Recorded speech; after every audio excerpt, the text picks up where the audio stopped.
Please, your name and position. Debbie Tharp, I'm a patient. I oppose this thing. I approve the intent of it. You're right, we do need to regulate, but this is giving a little bit too much power to counties to just enforce all and out bans.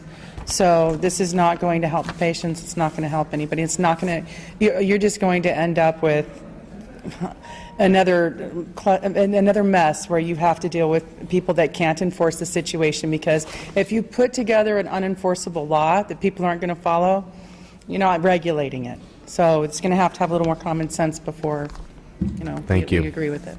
Thank you very much. Any other witnesses in opposition? Seeing none, we'll bring it back to the committee. Mr. Quirk. Member Wood, I'll ask about what your approach will be to the opposition. Let's start first with the fact that we might have individual patients with just a few plants. They're worried about large fees. It may be reasonable to have them permitted, I'm not sure, but certainly a large fee wouldn't be. And again, Mr. Geringer has said under 215 that you can ask them to do that. Perhaps you could address that. Well, I think we are looking at I don't want to take anything away from patients. I don't want to make it difficult for patients. So it's not the intent of the legislation to actually restrict access for patients. If someone is going to be growing, 3, 4, 5 plants or whatever the jurisdiction decides in their backyard or whatever, I'm not as concerned about that. That isn't really what I'm after in this bill. I'm after something completely different. So I respect that, and I will be happy to work with people. But in my own city, where I was the mayor last year, we actually did have an ordinance that we passed that we did not go to a permitting, but it did limit the number of plants that people could grow within the city jurisdiction. And this is basically, from my perspective, these are land use issues. And our legislation was based on land use. And that is what I am seeking to do here. This is around land use. So I understand that, and I understand you're after the big actors, but what will you do to get the patients to feel comfortable and to address the 215 issue? I'm happy to work with groups. I have had some patient advocacy groups in my office, and I will continue to have an open door and continue to work with people. It's not my intention to take medication away from patients. Right. And then the sheriffs are the permitters. I could be concerned that you might have a sheriff in a county, and we have 58 counties, that simply wouldn't issue the permits, would have the authority but then not issue. How would you address that?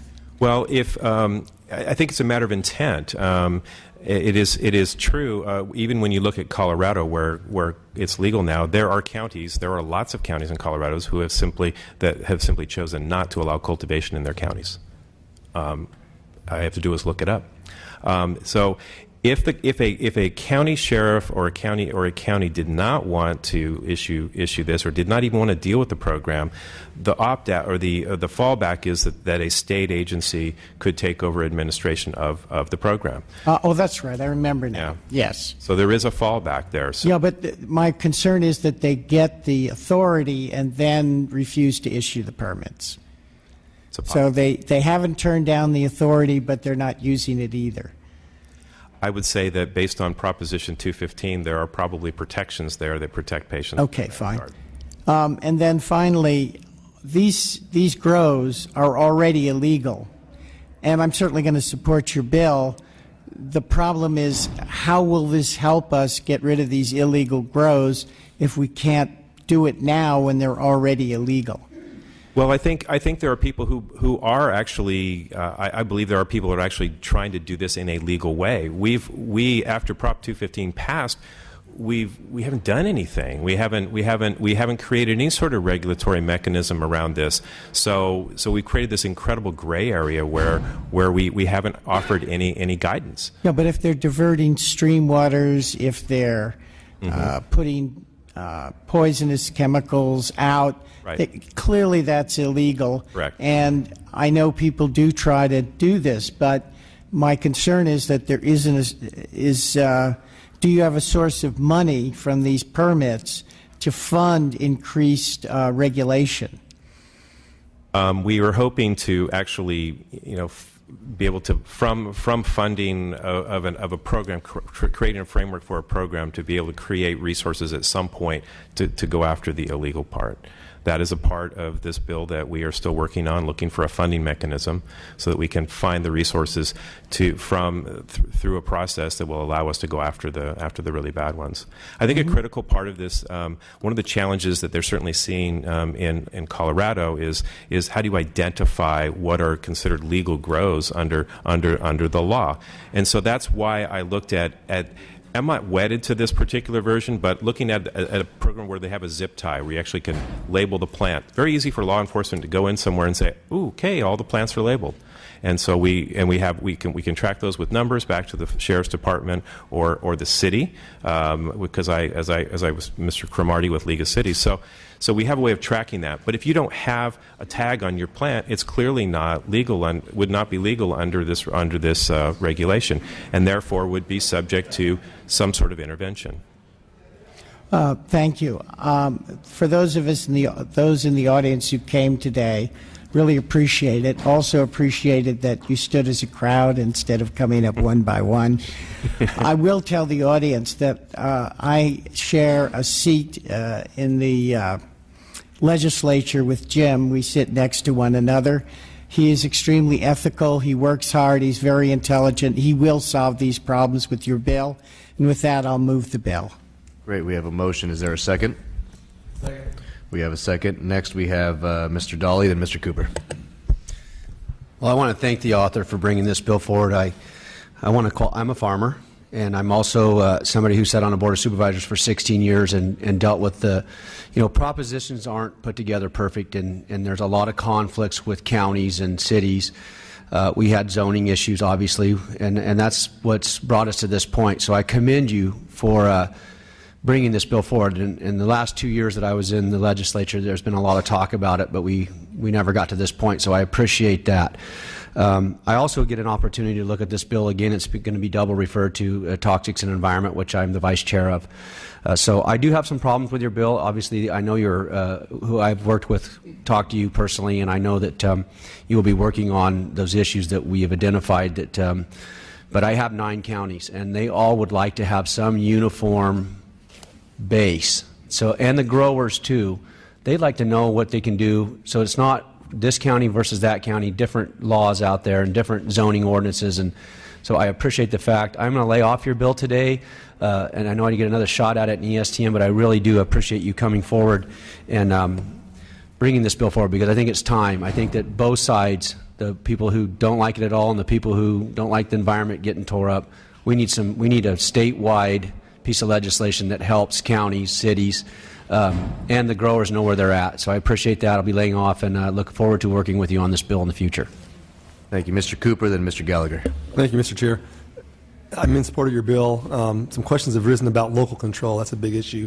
Obviously, in my area here in the Central Valley, a lot of jurisdictions have limited or restricted totally outdoor grows. They must be grown indoors. So I do believe it is a land use issue with folks about it, and while we do need some type of statewide regulation, also we can't take it out of the hands of the locals, because the bottom line, they're the ones that are dealing with it every day. And folks talked about putting with ABC, the state's taxed right now, and they have a hard time enforcing what they do currently. So we're going to add more to it. So there's a lot of concerns there, but really just if you could key in on the local control issue. Thank you for your question, Mr. Cooper. And it is, and that is a part of where I'm receiving some of the conflict with this. As a local elected, I often would look at things the state did and be frustrated, because everything seemed to be a one-size-fits-all approach. So I am a big proponent of local control at the state, or at the local level and at the county level. So it is a little troubling to hear that we want an overarching statewide program, but we want local control too. I step back and wonder how many overarching great statewide programs do we all really like, and if we have an overarching statewide program that limits local control, at some point I think people are going to come back and say, wait, that's not what I wanted. And so I'm open to talking about that, and maybe there is some sort of a hybrid there where the state has some overarching control, but that the locals retain control. I believe that, and in reference to the folks that we're talking here about, patients' rights and things, I believe that these land use issues are rights, not necessarily privileges at times. I mean, you have to be respectful of the land. You have to be respectful of the laws, and so it is. I think it's really critical that we and fundamentally in government, you look at that development is a right and not necessarily a privilege. And just to add on, in the Sacramento area, one of the reasons some of the suburban communities passed restrictive legislation, we had a number of marijuana ripoffs where we had a lot of homicides here. It's a real issue that's gone on, numerous documented cases throughout the Sacramento Valley region, and that's why jurisdictions passed those tough ordinances to prevent that. So it's a real problem here. So you're right, what fits the rural community doesn't necessarily fit the suburban community. Right. Thank you. Vice Chair Gallagher. Well, Assemblyman Wood, I appreciate that you're trying to tackle this issue, and it is a big issue. As a former supervisor, county supervisor, I've dealt with this issue pretty extensively in Sutter County, and my northern counties have been dealing with it for several years now. My concern with this bill is really with regard to Section 2. And I know you're saying that you want to support local control and provide that local flexibility, but Section 2, in my reading, does just the opposite. It really establishes Mendocino's policy and makes it sort of a statewide status quo for all counties to follow, including establishing a permit program and the tag program. And that may work for Mendocino County, and that's how they've decided to approach this issue. But it doesn't work for all other counties. And in fact, in a lot of other counties, and I think this is a real distinction we have to think about, is many counties have opted not to have a permit program because by issuing a permit, you could run into federal problems because growing marijuana is still against the law federally. And the counties don't want to be put in a position where they are permitting something that is illegal by federal law. So a lot of the counties have adopted ordinances that are set up as nuisance ordinances. They're not approving or disapproving of the grow. They're just dealing with it as a public nuisance. This bill in Section 2 sets up a permit program that counties have to adopt. That puts them in a bind. So that's one big issue. It also incorporates collectives into the law. That's not all counties allow for collective grows. And I think there's a very good argument that this doesn't allow for revenue. Prop 215 doesn't allow for revenue generation.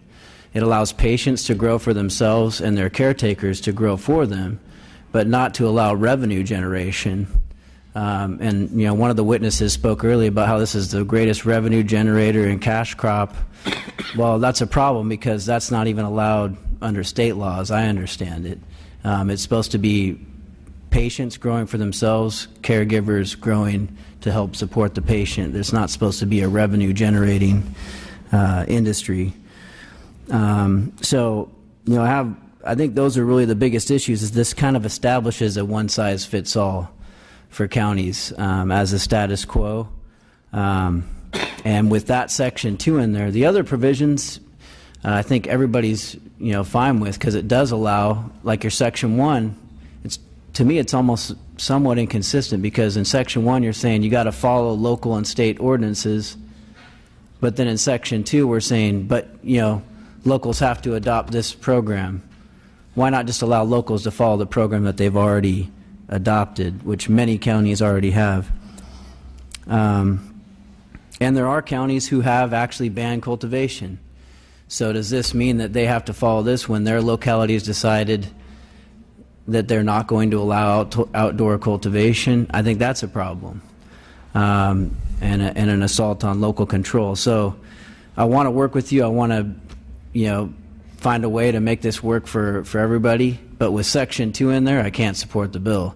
And I'd ask you, if you would consider maybe removing that at this point and then working on some different language going forward. But if that's in the bill and that's what I'm having to vote on today, I can't support it. Well, I appreciate your comments. First of all, Prop 215 doesn't cover collectives, and the collectives are the ones making the money. So that just as a point of clarification from my perspective, with all due respect. So it is entirely possible that a county that has decided to ban cultivation could establish a program that actually issues zero tags. You could do that. The county has control over how many plants they authorize. So you could establish a program in a county with zero tags.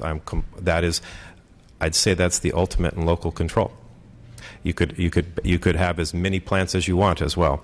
If you default to the state, if a county defaulted to the state and decide they did not want to do any part of this program, then there would be a default of 99 plants. So my hope is that people will that there would be flexibility and they would look at that. I am open to working on this. When I started this in essence is meant to be an environmental bill. And I realized very quickly that you cannot deal with the environmental consequences of cultivation without addressing cultivation itself. And that's the conundrum I find myself in. So I continue to, I learn more every day, let me tell you. Just follow up to that, and I understand that, Assemblyman Wood. One problem is that the environmental problem for a large part is happening by illegal grows. Correct. And so, we really got to get at, as I think others have already talked about, not the people who are following the local ordinances and doing things properly, but those who are not and who just completely ignore it. And by the way, if you're illegally diverting water right now, you're not a farmer, you're a criminal. And you're making it harder for all of us to survive this drought. And that is, it should be said, that is not something that should be promoted in any way, shape, or form. And really, our government should be doing something about that and penalizing and going after those who are illegally diverting water. But, again, I would tell the committee, with this language, this is not a local control. This does not allow local control. It implements a status quo program for all counties and undermines the local ordinances that have been passed by several of our counties, well, I would say by most of our counties in California. Thank you. Assemblymember Dodd, then Grove. Yeah, I would like to thank Assemblymember Wood for bringing up this important ordinance. I do note that it is an environmental bill, and I do suggest that these are probably more illegal grows, but my guess is not totally. There are some, as far as local control, there are communities throughout Northern California, for example, in Lake County, in my district, where this is a very serious problem. And there's been initiatives, there's been ordinances, and they've gone back and forth, and they are absolutely looking for direction from this committee, from this legislature, in this regard. So I am going to support this bill, and I think this is a good first step to, trying to, bring some sense and common sense. The other thing, as far as I totally agree with you about, it is a land use, and in other agricultural areas, they do have exemptions for small parcels, and so maybe there's some ideas there that could be helpful to the author. Appreciate that. Thank you. Assemblymember Grove. Thank you. Thank you very much. I know you've put a lot of thoughtful consideration into this, and I understand where you're coming from. I can't say it as eloquently as my colleague did, the vice chair, but I have an issue with the local control issue. My particular county, 12 plants, that's it. They arrest you. I mean, our county is very non-cultivation county. And so, just trying to communicate with the sheriff here, is where his thoughts were on this from a local perspective. In my county board of supervisors, they do believe, as my colleague said, that this is a one-size-fits-all issue. They don't believe they do have a huge problem with Section 2. They do believe that if the county board of supervisors choose to set up a program, that the bill language is vague enough to say that somebody could challenge that, and it can be referred to the state agency designated by the governor, and which might supersede local control that we have in our county. So the rest of the stuff, I think if you're diverting water, you should go to jail. Like my colleague said, you're a criminal. We have issues with water. All of us, I think, are serving on the Central Valley, except for Dali's up north, but we all serve and represent the Central Valley, where we have a shortage of water and our farmers are fallowing ground. So we get that from a water perspective, and I think that water needs to be controlled on this particular issue, just like it was in with any other farmer, or regulated like any other farmer. But the issue about the local control and taking it away from local counties bothers me tremendously. And if you could do something about that, I think you have a winner. Really good. Thank you. Any other comments or questions, members? See none. Before you close, Mr. Wood, I'm sure there's several pieces you'd like to address. I just want to take a moment and thank you for taking this on. I know when we first discussed this a few months ago, you were pitching it to me as an environmental bill. And I think it is, and I believe it is, and I'll be supporting it because I believe it is. But in the back of my mind, I thought there's no way he's going to introduce this bill and not get caught up in the whole debate of medical marijuana and just marijuana at large. And we know that there could potentially be a ballot measure next year which can make things even crazier next year. That's why I think this is a good first step, as I think Assemblymember Dodd mentioned. I think that this is a good opportunity for us to really sit down and thoughtfully think through how we deal with these measures. I know in Fresno County, we've struggled. I sat on the city council when we debated this, and it was a real struggle because it was neighbor against neighbor during that debate, and I'll never forget that. I know when Fresno County dealt with it, it was a similar issue. So I'm very familiar, like all of my colleagues, through local government, how difficult this is, and so I appreciate you taking it on. If I can just mention one piece on Section 2, I actually like the idea of permits because I think it helps local government know where everything is and where everybody is. And so I think it's helpful. I think it's important information to know, and I think it's important to have because let's be clear. Even if next year the voters decide to make recreational use of marijuana legal, it's still a federal crime. So there's still problems. There's still conflicts between the federal and state government that we're just not going to get beyond on our own in the state of California. We're still going to have issues. And we're seeing those issues play out in Colorado right now, issues like banks who are unwilling to take the large amounts of cash as deposits because they're afraid that their federal charters are going to get pulled. I mean, there are just so many issues that need to be worked out. Having said that, I think the piece that you've carved out makes a lot of sense, especially in this time of drought. And maybe it's true that it's the illegal grows that are the bigger offenders. Doesn't mean that we shouldn't be looking at those. I don't know if good actor is the right term, but those that are playing by the rules. Doesn't mean that we shouldn't be working with those individuals as a first step to deal with many of the issues that you presented today. And last but not least, I've made it a point as chair of ag to get out and do several tours and meetings with farm bureaus up and down the state. I met with Sonoma County Farm Bureau. We met for an hour and a half, and we talked about this for about an hour. So I know how real this issue is in your district and in the northern part of the state.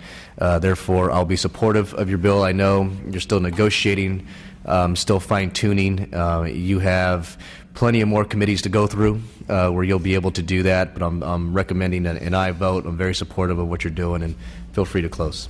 Thank you very much, Mr. Chair and members. I did want to add, just before I get into a couple things, I have other supporters in it, and I think it's important that you kind of hear the breadth and depth of the support for this bill. So I'm going to list a few names here. The Associated Students of Humboldt State University, the Association of California Water Agency, the California Cattlemen's Association, the California Forestry Association, the California Narcotics Officers Association, CalTrout, Conscious Cannabis Ventures, Defenders of Wildlife, Emerald Growers Association, Heritage Associates, Humboldt Redwood Company, the Mendocino County Sheriff, Sierra Club, Nature Conservancy, Trout Unlimited, Trust for Public Land. This, in essence, is strong environmental support for what I firmly believe continues to be an environmental bill. So I thank you again for the opportunity to present. While there are multiple bills in this legislative session that seek to create significant regulatory structures for medical marijuana, environmental issues have received very little conversation or consideration in any of those bills. My bill addresses these critical environmental issues that are having enormous effects on the residents of the district I represent. I also seek to allow for significant control, and I've heard here today that maybe I missed some of that, but I'm committed to looking for ways to resolve that. And while I know that local jurisdictions are looking for significant guidance from the state, I fear that a one-size-fits-all approach without some local flexibility is doomed to fail. I recognize that the additional guidelines that seek to regulate the actual cultivation of marijuana creates conflicts with other pending legislation, but you have to start somewhere. I like the way I might be doing it wrong better than the way some people are not doing it at all. I commit to you and other stakeholders that I will work together to resolve these differences. I respectfully ask for your aye vote. That's a good line. I stole.